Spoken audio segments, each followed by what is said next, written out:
પ્રેત પિશાચારે ફરવા વાળો, શમશાની રખ્યા છોડવા વાળો. આમ તો શિવજી વિશે કઈ બોલવું એ ખરેખર મર્યાદા ભંગ થાય. આ વ્યાસ લાગે છે, પણ એવું એમ કહેવાય છે કે ભગવાન શિવની સવારી આવી બધી સ્ત્રીઓ અટારીમાંથી ભાગી પાર્વતીજી પાસે આવી ગઈ અને બધી કહે છે, હે ગૌરી, આવો પતિ કોઈ તો, આવો ભરતા. પાર્વતીજી કે એની ચિંતા તમે કરો માં, મારે રહેવાનું છે. શિવજી અરે મારે પરણવાનું છે. બીજી બાજુ મેનાવતી સુંદર મજાનો થાળ લાવ્યા છે, કંકુ, કેસર,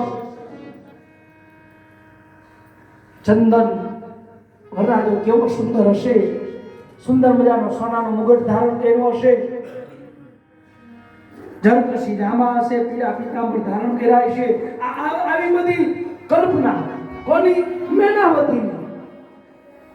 મેનાવતી બહાર આવે, આંગણે આવ્યા અને જ્યાં શિવજીને જોયા. કથા બહુ લાંબી છે, ટૂંકમાં કહું છું. અને જ્યાં મેનાવતી આવી અને શિવજીને જોવે,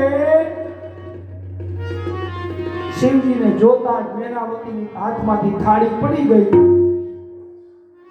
મેનાવતી મૂર્છિત થઈ ગયા. મૂર્છિત થઈ ગયા છે, પડી ગયા.